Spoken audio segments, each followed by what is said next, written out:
Okay, so we're reacting to Apprentice tattoos today. I think we got an Apprentice artist sending us what they've got here. Woohoo! And a unique take on this. I want you to do most of the critique of this. Oh, goodness. Okay. Because you were well, you kind of still are an apprentice, but you're above the level they're at now. Okay. So this one says, "Hey Remy, just started tattooing July 6th, 2024.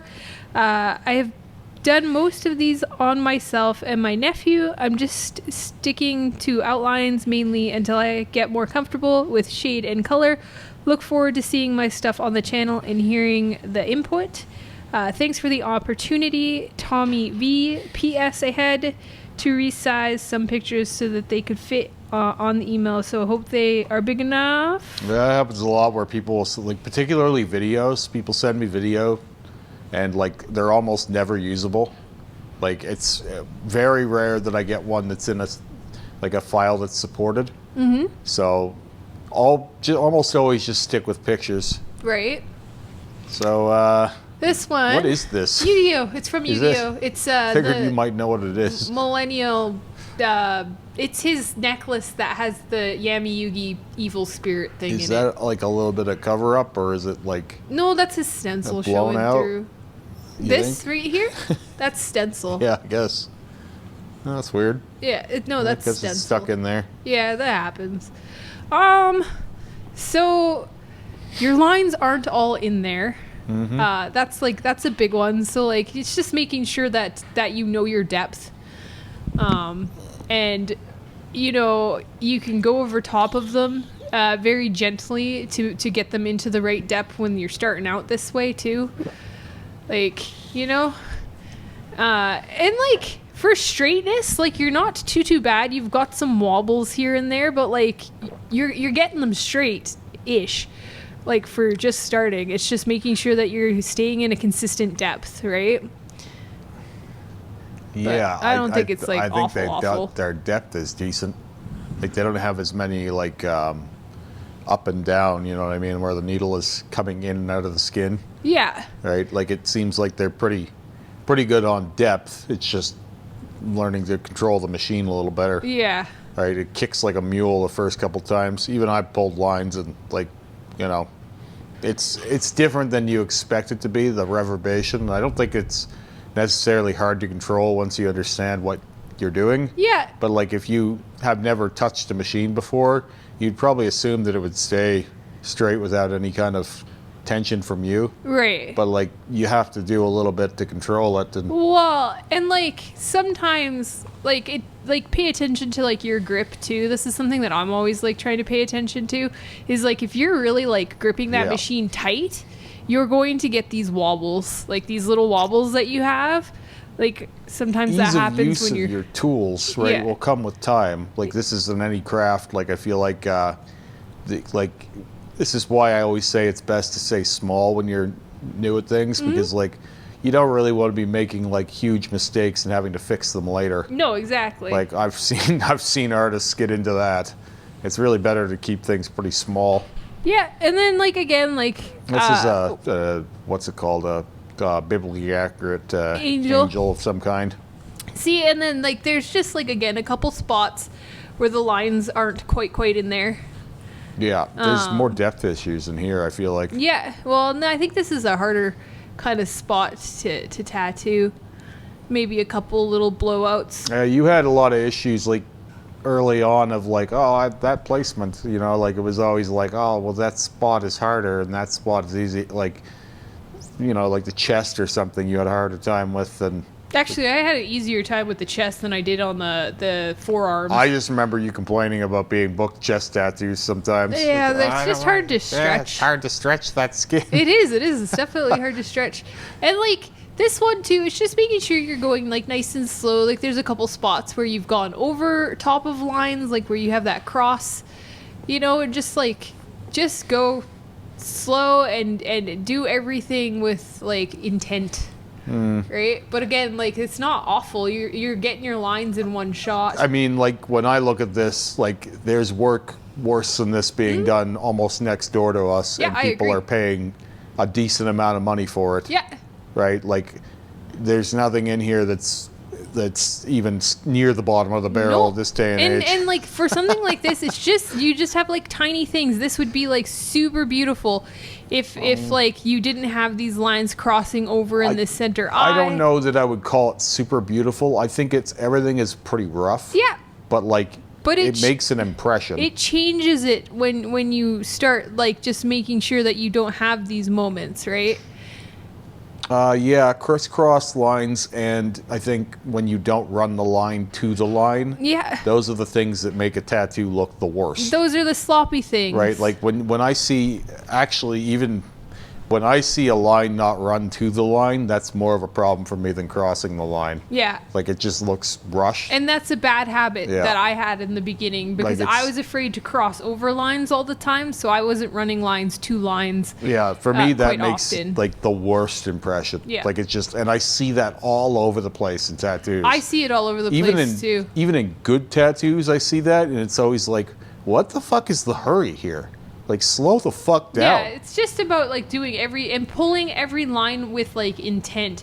And sometimes if you just like hover over the line and kind of like imagine your path, which is something that like one of my mentors like Lee would always kind of do is like, you know, he'd kind of hover the machine over, and then when he knew that he had that comfortable like wrist motion, then you pull your line, right? Like and it's, yeah, just making sure you're always like stabilized and stuff. I think that they're making these designs a little too hard on themselves. Yeah, there's a lot of lines in here. And the last one too, for the size it is, like it's like you could tell this story with less lines, and you did this a lot early on. I where did like too. you would like I remember the one piece you did, and I'm not going to mention which one, but it was like it took like 5 hours. I know. And it was like 4 hours of it was lining. Too much lining. And there was just like an hour of shading at the end. And Yeah. it was like, why are you doing this to yourself? I've gotten a lot better at like not going overboard with well, lines I too. think part of when you're an apprentice, I think it's like that doesn't always mean anything in the way of like you haven't looked at tattoos as much sometimes. So like we have, for example, Dave, who he's an apprentice, like you're an apprentice, but he hasn't really looked at tattoos or been a part of tattoo, like, Not in the same way. you know what I mean? Like Yeah. he hasn't really consumed this stuff. And so he doesn't actually know what a tattoo is supposed to look like a lot of the time. No. And so what happens is the longer you're around it, you have a familiarity of like how this thing could be done, right? Or how it's supposed to be done. Yeah. And not to say you shouldn't do anything unique ever, but like sometimes you overcomplicate or undercomplicate, and it's just, it doesn't translate as well to a tattoo, I agree. right? And I see that in this. I don't think that there needed to be as many lines. I think Especially in like, yeah, parts of the wings didn't need. maybe they're afraid to start shading, Yeah. and there's no shading in this one either. No, and then this one, like again, it's not horrible. They're creating all of their texture with lines, right? So Yeah. Not horrible. Like again, you're you know, you're still a little wobbly, but it's fine. Like not a lot of blowouts. this one presents better because it's less long lines. Yeah. Right? Like the other one exposed them more because it was more long lines, and particularly early on, pulling a very straight long line is something people seem to struggle with. So This everything one- in here is bite-sized. It looks a little bit beat up in spots more Yep. than the other one. So like I don't know if you're like running your machine too fast or pulling your hand too slow, but like yeah, just like the lines, they just look a They little look beat up. chewed. A little bit chewy. irritated. And you do have like a couple blowouts and stuff here and there, but it's not awful. Is there an example of any shading in at any point I here? don't think so. Here we go again with the, see, I mean, this person, I think, has a lot of promise. Like, Yeah, I think so too. like the fact that you're able to get textures like this early in with just lines, Yeah. it's like you have an idea of what you're doing. It's just like, for some reason, a little bit of, maybe they're stylistically, they don't like soft shading or something, but Maybe they're they afraid just to don't do know it. how to do it. Well, I mean, If you're it's teaching interesting yourself. because like the first thing you got was like shading, right? Like your shading was like good right away. But I've always paid attention when people tattoo me. The motion is familiar to me. Yeah, but it's just like, oh, well, that's the best thing you do. Yeah. And so it's interesting to see this person like almost maybe afraid of trying to shade. Yeah. Like, whereas a lot of people are more afraid to line. Yeah, Like I think so. today still you're probably most stressed on the outline, Yeah. right? Like it's like, oh, well, the outline goes wrong. Like shading is a little less consequential. Right. And like, I don't know. I think like This is a ninja or this is a Power Ranger. Power Ranger. It's Green Ranger. Yeah. He's calling the dragon or whatever the fuck. I think too, like don't be afraid to try and clean up some of your lines. Like I like that you've pulled them single pass, and it's good. You should be trying to pull them single pass. But like if you just like and don't even go full depth, and you take your needle and you just try and clean up some of your wobbles, your lines will present a lot better. Yeah, it's okay if it's a little thick too. It's Yep. not like you have some fine line challenge happening No, here. Who gives no. a shit how, especially the outside border. Yeah, Like the it- outside border, like there's some spots where you just have like a little blip or a dip here or there. You can fix that. You just In fact, gently go over it. the outside of the guy and the the Morphin Power Rangers symbol behind him. Yeah. If those were run like double lined, Yeah. it would actually make for a nicer looking tattoo. And I think that is something that you should be And playing the sword, with a little too, bit or more. whatever. It seems like you're using one Yep. liner for all of these. Like make sure that you're playing around with different liners because they line different. Like your Oh yeah. 3 liners are a bitch. Like the When you start. fabric fold lines, they probably Yeah. don't need to be this dense. No, or But you could even use like a 20 or 40 wash for them too. yeah, more like see, it's too many lines again. Yeah. Yeah, I would just say less lines overall. Yeah, like in your like rose leaves, you didn't have to line all the veins. You could have just left those blank, and then later on you could shade them, right? Same with in the wing parts too. Yeah. It's similar issues kind of everywhere. Yeah. And then we have whatever the fuck this is. It's a T-Rex skull. Yeah. we And need it a looks like close-up. we've got some attempt at shading. Yeah, yeah, your lines are better than the packing and shading.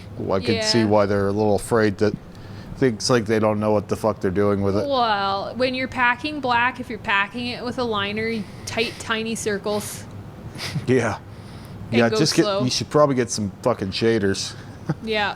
And then with a shader, you just back and forth scrub. I feel like zigzags. they're on a very fixed income or budget with this. Like this is a very like I had $20, this is what I did for the bottom amount I could possibly do. I think this one is the worst one out of It all is. of them. Easily. Yeah.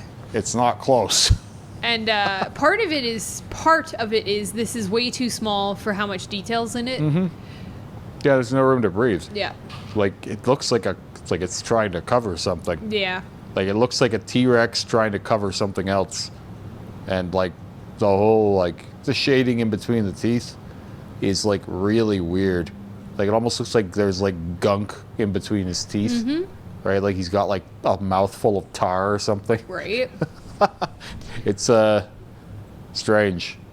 And I'm wondering like which one came first out of all of these. This looks like one of the earliest ones. His lines are worse here. There's more breaking up and Yeah. crossing and more rookie mistakes, I would say. And in and out of their depth more here. Yeah. This might have been the first tattoo. Maybe. Like, I don't know though. Like, I think this person could do this, right? Like, I think that there's ability here, or like Yeah. a basic understanding of texture and stuff. The thing that's hard is like you can only teach yourself so much. Like it's nice to have people to kind of help you along the way. Yeah, the moment like for like how Terry got started in here was like Terry was doing junk like this at his house and better than this because he was doing it for a long time. But like Rick knew Terry for a long time, and because he was a cook at a place Rick frequented, and he was always like on him. You got to get in the shop. You got to Yeah. get in the shop. And then like literally as soon as he got in the shop, it was like you're just around people who know what they're doing, and like his work went up quick. Yeah. But like if he never made that transition, then he would have just kept doing the same things, right? It was one of those light switches were going off all the time. Yeah. And like there were a few times when Terry would do something and like it would be deeply wrong and Rick would just come down on him. Like it was like, oh, you're not doing that, you know? No. And like it only takes a few of those. Yeah, and Right? sometimes To get you on the right track. you don't know what the, quote unquote right way to do something is. I mean, every tattooer is doing something different, and you might come up with your own way to do it. But if you're fairly clever and you figured out how to do this much Mm-hmm. on your own, I think usually like, and some people will push back on this, but usually having a mentor, it's not even like they need to be there all the time. It's just they need to show you a few things in the right moments when you're ready to learn them. yeah, It's why everybody here goes out to Kelowna again to be around Lee for all a while, about Yep. a year or two in, because some of the language and some of the motions and some of the terms, they don't make sense the first time, right? Yeah. Until you like speaking the language a little more fluently yourself, it's like those things go over your head, or there's just you're trying to learn so much so fast that it's impossible to take it all in, right? So that second go it's so much more helpful, where it's like, oh, okay, everything's clicking now, right? It's like when you only know 4 or 5 words of a language, and then someone's just effortlessly speaking it around you and expecting them to keep up. Like some of those things you're not ready to understand until a certain point in your development, it Yep. seems like. So I mean, for Terry, it was like, I think there was probably 5 or 6 moments with Rick that happened, and that was all that needed to happen from an outside influence. Yeah. Right. Everything else he was able to figure it out. Like, but there were a couple times when he had to be set straight, and it really, really jumped him up immediately. And because of that, even though Rick is not a hands-on teacher every day, like Terry sees him as like, Papa. Yeah. Like he taught me how to do this, right. and it's because like those things remove barriers. It's true, and So- I mean, like at our shop, I have Terry, Rick, Alex. Yeah, it's communal. And then like also I have Lee. Yeah. Like I have so many, and I have like anybody at Lee's shop, I'm sure I could ask any questions to, but anytime like I'm doing something that I'm not sure of, like the other day I tattooed someone's nipple. Yeah. That's a crapshoot, though. Yeah, That but could go good or bad, and there's almost no telling. I rolled over to Terry and I was like, what am I expecting here? Like, what is this skin like? And, he gave me an idea, and then came over and watched. And then also I had another one of the artists who's never tattooed a nipple. She came over and tried. Our client was really nice and let her try too. And then while she was doing that, I asked Terry questions, like, about what she was doing, because what she was doing was going in better than what I was doing. The long story short of this, it's not like this guy's going to be tattooing a nipple No. anytime soon, but like you can't have those experiences when you're on your own. By yourself. So like the first thing you need to do is try and find a way into a shop that is putting out decent work. Yeah. Right? Like if you see them doing this stuff Yeah. and they're booking clients, Then don't go there. don't go to that shop, because Yeah. like this is fine when you're brand new, but there are shops that are putting out this quality on a daily basis, Especially because, like, this, I think that this person and they will drag you down. does have potential. Yeah. Like, these lines aren't awful. No, but I don't even think of it that way. I don't even think about the technical, because the technical is all terrible. Let's be real. Like it's not good. But like the mind for what the tattoo could be, right? Yeah. Like I see what this person looks like in 2 years' time in a shop because of their fundamental understanding of like the texture, right? Look at the hair. They tried to do texture in the hair. Yeah. And it didn't come out that bad, even with a limited skill set, right? Like even the wrinkles in the face, you know where those things should be. And then it's just like, you imagine this person if they were technically capable of better. Yeah. And it's an artistically nice looking tattoo. But you have to understand what this looks like potentially. There are people who have no idea where shading should be, Oh, no. where texture should be. Where lines should Yeah, go. exactly. And those things, as badly done as this clown is, like there's still an impression. I know what it is, right? And even though it's poorly done, you get the impression. You see the face, right? You see the texture of the face, and then you go, if all of these things come up, this isn't a horrible tattoo. So, and some people, you can't see that in 20 years down the fucking line. Yeah, and I also think like fake skin is your friend. Like it doesn't feel the same, but That just helps you with your machine. yeah. Right, But learning yeah, your more equipment. time with the machine, and like you have no idea how to shade, so fucking around on fake skin rather than screwing up Yeah, your maybe shading do on some these is shading on fake skin. probably smart. Just know that it's a little more work to put it in on fake skin, but yeah.